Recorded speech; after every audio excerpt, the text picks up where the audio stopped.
ओम नमः शिवाय। शिवजी सदा सहाय। ओम नमः शिवाय। गुरुजी सदा सहाय। जय गुरुजी। शुक्राना गुरुजी। शिव पुराण श्री रुद्र संहिता खंड दूसरा 40वां अध्याय। ब्रह्मा जी का कैलाश पर शिवजी से मिलना।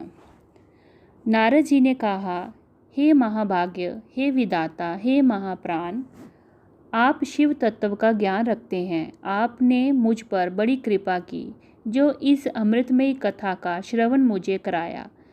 मैं आपका बहुत बहुत धन्यवाद करता हूँ। हे प्रभु, अब मुझे ये बताइए कि जब वीरभद्र ने दक्ष के यज्ञ का विनाश कर दिया और उनका वध करके कैलाश पर्वत पर चले गए, तब क्या हुआ? ब्रह्मा जी बोले, हे मुनि श्रेष्ठ नारद, जब भगवान शिव द्वारा भेजी गई उनकी विशाल सेना ने यज्ञ में उपस्थित सभी देवताओं और ऋषियों को पराजित कर दिया और उन्हें पीट पीट कर वहाँ से भाग जाने को मजबूर कर दिया, तो वे सभी वहाँ से भागकर मेरे पास आ गए। उन्होंने मुझे प्रणाम करके मेरी स्तुति की तथा वहाँ का सारा वृतांत मुझे सुनाया। तब अपने पुत्र दक्ष की मुझे बहुत चिंता होने लगी और मेरा दिल पुत्र शोक के कारण व्यथित हो गया। तत्पश्चात मैंने श्री हरि का स्मरण किया और अन्य देवताओं और ऋषि मुनियों को साथ लेकर बैकुंठ लोक गया। वहाँ उन्हें नमस्कार करके हम सभी ने उनकी भक्ति भाव से स्तुति की। फिर मैंने श्री हरि से विनम्रता से प्रार्थना की कि भगवान, आप कुछ ऐसा करें जिससे हम सभी का दुख कम हो जाए। देवेश्वर, आप कुछ ऐसा करें जिससे वह यज्ञ पूरा हो जाए तथा उसके जजमान दक्ष पुनः जीवित हो जाए। अन्य सभी देवता और ऋषि मुनि भी पूर्व की भांति सुखी हो जाएं। मेरे इस निवेदन करने पर लक्ष्मीपति विष्णु जी ने, जो अपने मन में शिवजी का चिंतन कर रहे थे, प्रजापति ब्रह्मा और देवताओं को संबोधित करते हुए इस प्रकार बोले, कोई भी अपराध किसी भी स्थिति में कभी भी किसी के लिए भी मंगलकारी नहीं हो सकता। हे विदाता, सभी देवता परम पिता परमेश्वर भगवान शिव के अपराधी हैं, क्योंकि उन्होंने यज्ञ में शिवजी का भाग नहीं दिया, साथ ही वहाँ उनका अनादर भी किया। उनकी प्रिय पत्नी सती ने भी उनके अपमान के कारण ही अपने देह को त्याग दिया। उनका वियोग होने के कारण भगवान अत्यंत रुष्ट हो गए हैं। तुम सभी को शीघ्र ही उनके पास जाकर उनसे क्षमा मांगनी चाहिए।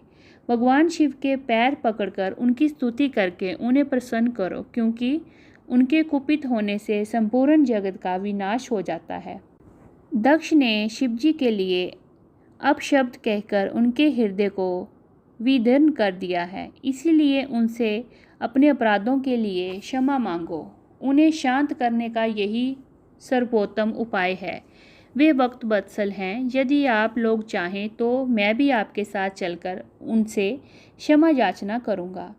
ऐसा कहकर भगवान श्री हरि, मैं और अन्य देवता एवं ऋषि मुनि आदि कैलाश पर्वत की ओर चल दिए। वे पर्वत ऊंचा और विशाल है। उनके पास में ही शिवजी के मित्र कुबेर का निवास स्थान अलकापुरी है। अलकापुरी महादिव्य एवं रमणीय है। वहाँ चारों ओर सुगंध फैली हुई थी।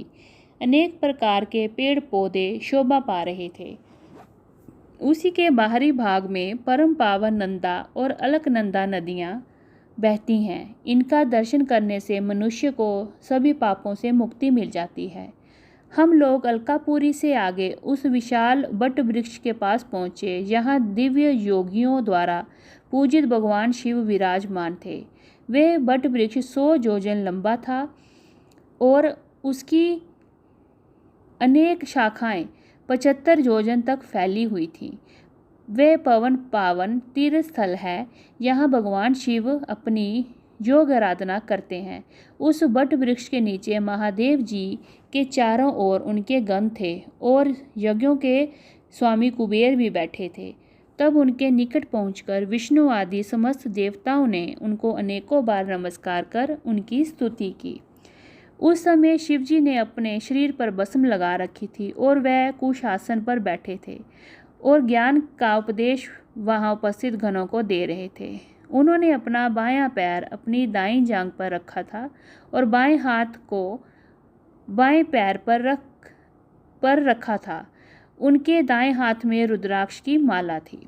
भगवान शिव के साक्षात रूप का दर्शन कर विष्णु जी और सभी देवताओं ने दोनों हाथ जोड़कर और अपने मस्तक को झुकाकर दया सागर परमेश्वर शिव से याचना की और उनसे क्षमा मांगी और कहा, हे प्रभु, आपकी कृपा के बिना हम नष्ट भ्रष्ट हो गए हैं। प्रभु, आप हम सब पर रक्षा करें और भगवान, हम आपकी शरण में आए हैं, हम पर अपनी कृपा दृष्टि बनाए रखें। इस प्रकार सभी देवता व ऋषि मुनि भगवान शिव का क्रोध कम करने और उनकी प्रसन्नता के लिए प्रार्थना करने लगे। इति श्री 40वां अध्याय समाप्त। 41वां अध्याय, शिव द्वारा दक्ष को जीवित करना। देवताओं ने महादेव जी की बहुत स्तुति की और कहा, भगवान, आप ही परम ब्रह्म हैं और इस जगत में सर्वत्र व्यापक हैं। आप मृत्युंजय हैं। चंद्रमा, सूर्य और अग्नि आपकी 3 आंखें हैं। आपके तेज से ही पूरा जग प्रकाशित है। ब्रह्मा, विष्णु, इंद्र और चंद्र आदि देवता आपसे ही उत्पन्न हुए हैं। आप ही इस संसार का पोषण करते हैं। भगवान, आप करुणामय हैं। आप ही दुष्टों का संहार करते हैं। प्रभु, आपकी आज्ञा अनुसार अग्नि जलाती है और सूर्य अपनी तपन से झुलसाता है। मृत्यु आपके भय से कांपती है। हे करुणा निदान, जिस प्रकार आज तक आपने हमारी हर विपत्ति से रक्षा की है, उसी प्रकार हमेशा अपनी कृपा दृष्टि बनाइए। भगवान, हम अपनी सभी गलतियों के लिए आपसे क्षमा मांगते हैं। आप प्रसन्न होकर यज्ञ को पूर्ण कीजिए और यजमान दक्ष का उद्धार कीजिए। वीरभद्र और महाकाली के प्रहारों से घायल हुए सभी देवताओं व ऋषियों को आरोग्य प्रदान करें। उन सभी की पीड़ा को कम कर दें। हे शिव जी, आप प्रजापति दक्ष के अपूर्ण यज्ञ को पूर्ण कर दें और दक्ष को पुनर्जीवित कर दें। भग ऋषि को उनकी आंखें, पूषा को दंत प्रदान करें। साथ ही जिन देवताओं के अंग नष्ट हो गए हैं, उन्हें ठीक कर दें। आप सभी को आरोग्य प्रदान करें। हम आपको यज्ञ में पूरा भाग देंगे। ऐसा कहकर हम सभी देवता त्रिलोकीनाथ महादेव के चरणों में लेट गए। हमारी स्तुति और अनुनय विनय से भक्त वत्सल भगवान शिव प्रसन्न हो गए। शिव जी बोले, हे ब्रह्मा, श्री हरि विष्णु, आपकी बातों को मैं हमेशा मानता हूँ, इसीलिए आपकी प्रार्थना को मैं नहीं टाल सकता। परंतु मैं ये भी बताना चाहता हूँ कि दक्ष के यज्ञ का विध्वंस मैंने नहीं किया है। उसके यज्ञ का विध्वंस इसलिए हुआ क्योंकि वह हमेशा दूसरों का बुरा चाहता है, उनसे द्वेष रखता है। परंतु जो दूसरों का बुरा चाहता है, उसका ही बुरा होता है। अतः हमें कोई भी ऐसा कार्य नहीं करना चाहिए जिससे किसी को कष्ट हो।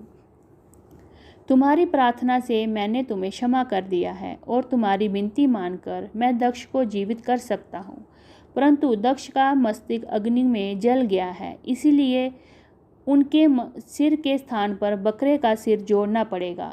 भग सूर्य के क्षेत्र से यज्ञ भाग को देख पाएंगे तथा पूषा के टूटे हुए दांत से ही हो जाएंगे। मेरे गणों द्वारा मारे गए देवताओं के टूटे हुए अंग भी ठीक हो जाएंगे। भृगु की दाढ़ी बकरे जैसी हो जाएगी। सभी अधर व्यू प्रसन्न होंगे। ये कहकर वेदी के अनुसरण करता परम दयालु भगवान शंकर चुप हो गए। तत्पश्चात मैंने और विष्णु जी सहित सभी देवताओं ने भगवान शिव का धन्यवाद किया। फिर देव ऋषियों सहित शिव जी को उस यज्ञ में आने के लिए आमंत्रित कर सब लोग यज्ञ के स्थान पर गए। यहाँ दक्ष ने अपना यज्ञ आरंभ किया था। उस कंखल नामक यज्ञ क्षेत्र में शिवजी भी पधारे। तब उन्होंने वीरभद्र द्वारा किए गए उस विध्वंस को देखा। स्वाहा, सबदा, पूषा, तुष्टि, धृति, समस्त ऋषि, पितर, अग्नि व यज्ञ, गंधर्व और राक्षस वहाँ पड़े हुए थे। कितने ही लोग अपने प्राणों से हाथ धो चुके थे। जब भगवान शिव ने अपने परम पराक्रमी सेनापति वीरभद्र का स्मरण किया, याद करते ही वीरभद्र तुरंत वहाँ प्रकट हो गए और उन्होंने भगवान शिव को नमस्कार किया। तब शिव जी हंसते हुए बोले कि हे वीरभद्र, तुमने तो थोड़ी ही देर में सारा यज्ञ विध्वंस कर दिया और देवताओं को भी दंड दे दिया। हे वीरभद्र, तुम इस यज्ञ का आयोजन करने वाले दक्ष को जल्दी से मेरे सामने ले आओ।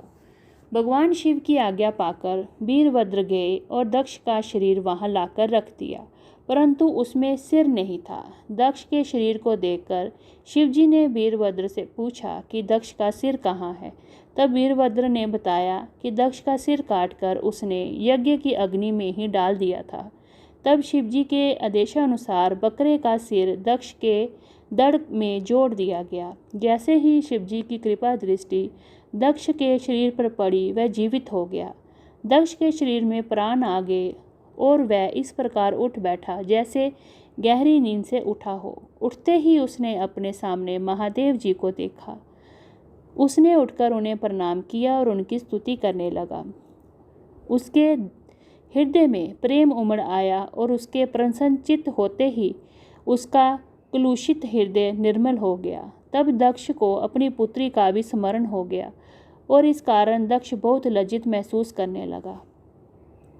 तत्पश्चात अपने को संभालते हुए दक्ष ने करुणा निधान भगवान शिव से कहा, हे कल्याण में महादेव जी, आप ही इस जगत के आदि और अंत हैं।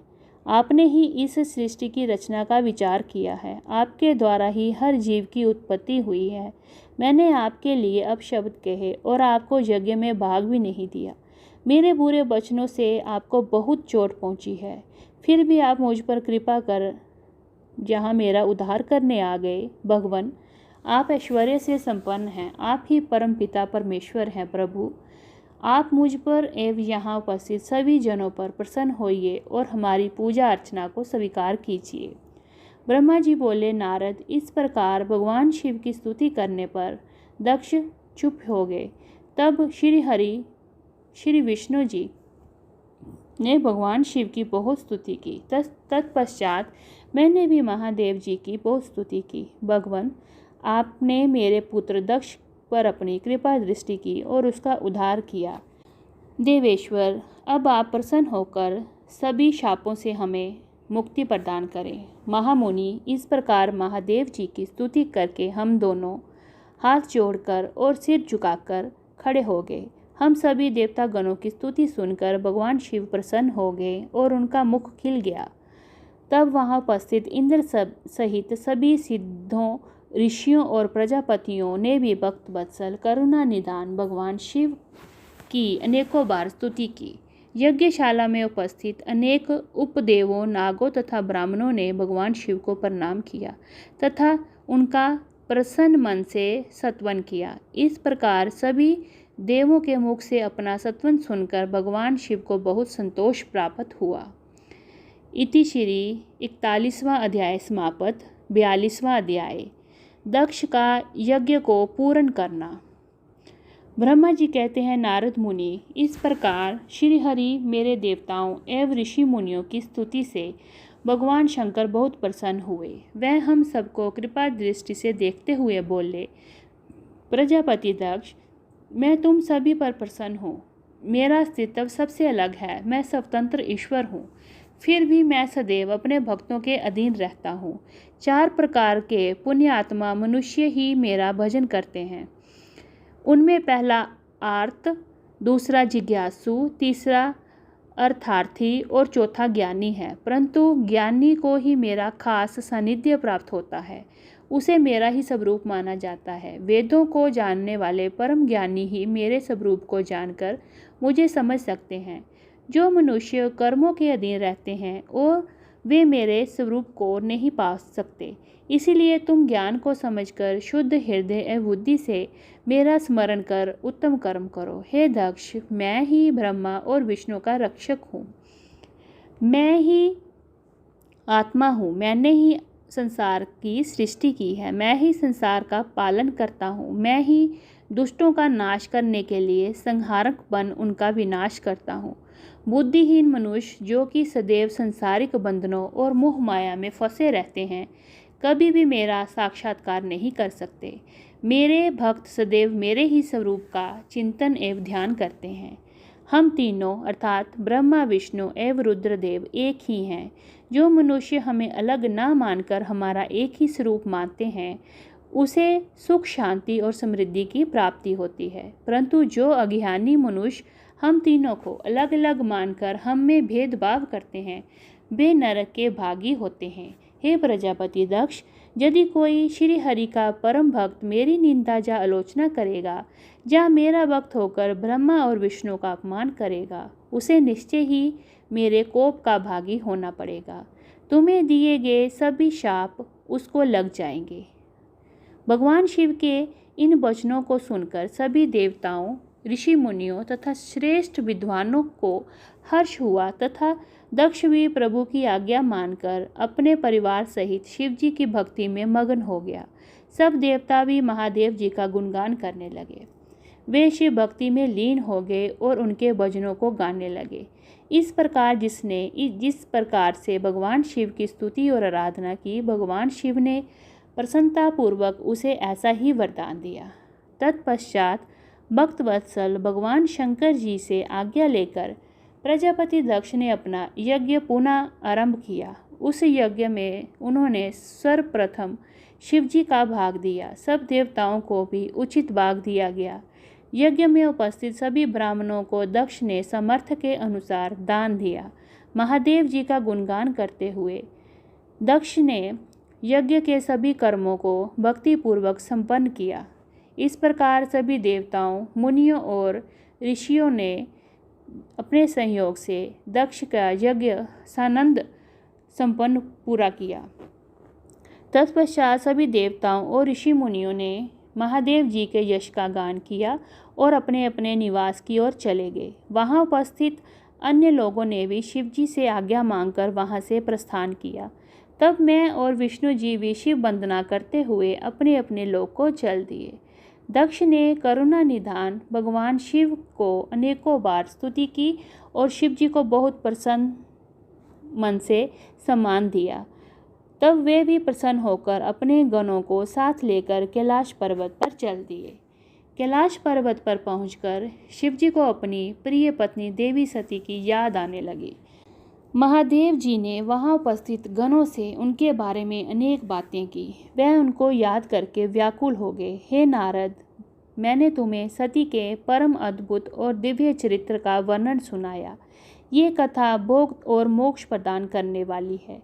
ये उत्तम वृतांत सभी कामनाओं को अवश्य पूरा करता है। इस प्रकार इस चरित्र को पढ़ने व सुनने वाला ज्ञानी मनुष्य पापों से मुक्त हो जाता है। उसे यश, स्वर्ग और आयु की प्राप्ति होती है। जो मनुष्य भक्ति भाव से इस कथा को पढ़ता है, उसे अपने सभी सत्कर्मों के फलों की प्राप्ति होती है। इति श्री 42वां अध्याय समाप्त और श्री रुद्र संहिता खंड दूसरा सती खंड संपूर्ण। जय गुरु जी। ओम नमः शिवाय। शिव जी सदा सहाय। ओम नमः शिवाय। गुरु जी सदा सहाय। जय गुरु जी। शुक्राना गुरु जी।